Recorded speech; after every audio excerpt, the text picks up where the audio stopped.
देखें कि इस्लाम के अलावा जितने मजहब इस जमीन पर पाए जाते हैं उन सब में हर तरह की टॉलरेंस है। अगर कंपेयर टू इस्लाम जी, इस्लाम जो है the most intolerant religion ever. Yes yes, the most intolerant religion. क्योंकि देखें यहाँ पर तो जब अगर आप इवन कुरान को भी देखते हैं तो कुरान में आपको जगह जगह कुरान का अल्लाह उसके न मानने वालों के खिलाफ हर तरह की बात, हर तरह की जबान जो है रवा रखता है। उनको वो कुत्ता कहता है, उनको गधा कहता है, उनको बंदर कहता है, उनको जो है खिंजीर, उनको सुअर कहता है, उनको हरामी कहता है, उनको कोस्ता काटता है। Oh my God, oh my God. Doctor साहब, जी सर, आप उन लोगों के 12 साल का ग्रेटनेस बता रहे हैं जिनके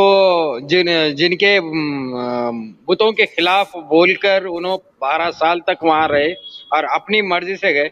मैं और एक ग्रेटनेस बताऊंगा कि भारत की कुछ जमीन ली गई है इस्लाम के नाम पर, अपने आइडियोलॉजी के नाम पर भारत की जमीन ली गई है। उसके बावजूद 50 साल से 60 साल से यहाँ के लोग अपनी ही जमीन पे अल्लाह अकबर सुन रहे हैं और बर्दाश्त कर रहे हैं और इन्हें कबूल भी कर रहे हैं। तो इनकी भी बड़ी ग्रेटनेस है जी। मैं अब अगर कोई बात करूंगा तो वो देखे ना, जब पाकिस्तान बन गया तो सबको चले जाना चाहिए था। अब आपने कह दिया कि तुम हिंदू स्टेट हो। नहीं गए तो खामोश होना था ना। जी जी जी जी। अच्छा, बल्कि ये देखिए कि दिन में 5 बार बड़े बड़े लाउड स्पीकरों पर यानी चीखते चिल्लाते अपने अपने मजहब और अपनी अरबों की जहनी गुलामी का इजहार करते हुए अपने खुद साख्ता अल्लाह की जो है बड़ाई बयान करते हैं इस अंदाज में कि दूसरों के तमाम देवी देवता छोटे हैं और हमारा अल्लाह सबसे बड़ा है। अब आप देखिए कि ये बात सिर्फ यही खत्म नहीं होती कि नमाज या इबादत के नाम पर सड़कों को रोका जाता है, बीच सड़क पर मस्जिद बनी हुई रहती है और जो है उस पे जुमे के रोज हर फ्राइडे को जितने मुसल्ली हैं मस्जिद के बाहर निकल जाते हैं और सड़कें सारी रुक जाती हैं। वहां पर आने जाने वाले लोग उनको बुरी तरह से जो है मतलब रुकावट का सामना करना पड़ता है। इसके बावजूद ये लोग सदियों से टॉलरेट करते आ रहे हैं यहाँ की मेजॉरिटी। बड़ी बात है सर, बहुत बड़ी हिम्मत है, मैं सही कह रहा हूँ। बल्कि इससे बड़ी टॉलरेंस जो है आपको पूरी दुनिया में और कहीं नहीं मिलती, जितनी टॉलरेंस जो है हिंदुस्तान के यहाँ के लोग जो है इनके साथ अभी तक रवा रखे हैं। कोई शक नहीं सर, मैं समझता था सड़कें सिर्फ पाकिस्तान में जुमे के टाइम बंद करती हैं, ये तो इंडिया में यहाँ पर भी है डॉक्टर साहब, एग्जैक्टली वही सिचुएशन है।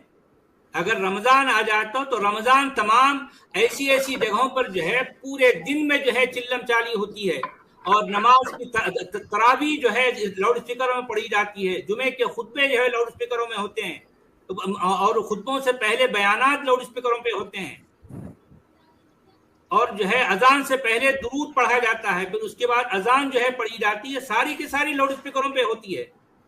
हालांकि अगर देखा जाए तो लाउड स्पीकर का ताल्लुक ना तो इस्लाम से है ना मुसलमानों से है, उसके बावजूद लाउड स्पीकर जैसी चीज मस्जिद से निकाली नहीं जा सकती। अगर लाउड स्पीकर के निकालने की बात हो जाएगी तो जो है पूरे मुल्क में जो है फसाद और खून खराबा हो जाएगा। देखिए कैसी कैसी दादागिरी हो रही है, कैसी दादागिरी हो रही है, जरा देखें सर। ये जहां भी हैं अपनी जात के लिए तो ये अजाब है ही है इस्लाम, फिर इर्द गिर्द के लिए भी अजाब बन के ये रहमत मुझे नजर नहीं आती कि ये रहमत कहाँ पे है। जहमत है, जहमत सिर्फ रे के ऊपर जे का नुक्ता लगाना है, जहमतुल लिल आलमीन है। जी जहमतुल लिल आलमीन, जी हाँ, रहमतुल लिल आलमीन कह सकते हैं उसको। एक बड़ी अजीब सी बात है कि आप अगर यहूदियों की, ईसाइयों की या किसी भी मजहब की इबादत गाह को विजिट करना चाहते हैं तो आप जा सकते हैं वहां पर। मेरा नहीं ख्याल कि कोई ऐसी इबादत गाह है कि जिसको जाने से रोका जाता है। ये काबा वाहद जगह है कि जहां नॉन मुस्लिमीन का दाखिला मना है, बल्कि उसके पता नहीं कोई 50, 60, 70 मील के पूरे एरिया के अंदर कुछ इस तरह का है। तो ये कहाँ से, मुझे बताएं, रहमत और ये कहाँ से वो इंसानियत का दीन है कि जब तुम किसी को अंदर ही नहीं आने दे रहे तो तुम क्या उनको समझाओगे, क्या सिखाओगे? सचवाला जी आप क्या कहते हैं, am I right or not?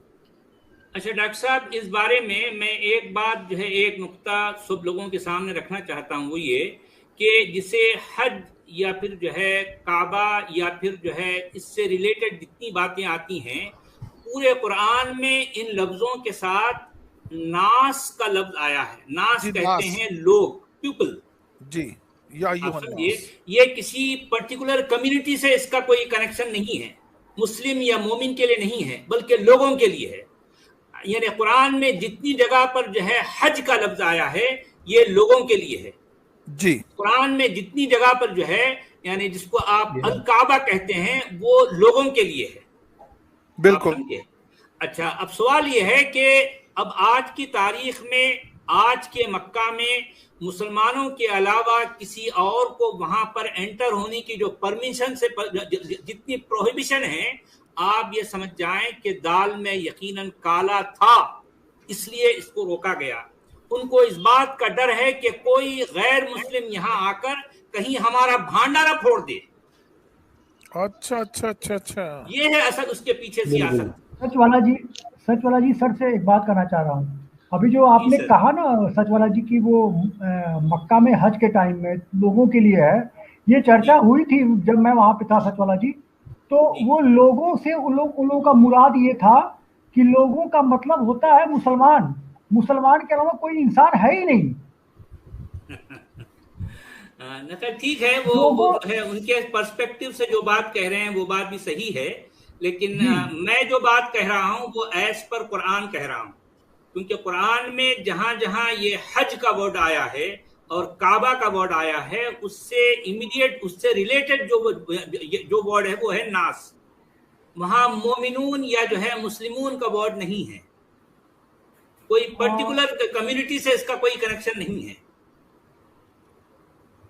सचवाला जी का खतरा था। कुरान में भी जो है, जो पहला घर, द फर्स्ट हाउस की जो बात करता है कुरान, इन्ना अव्वल बैतिम वुदिअ लिन्नास कहता है। इन्ना अव्वल बैतिम वुदिअ लिन्नास लल्लज़ी बिबक्कत मुबारकम व हुदल लिल आलमीन।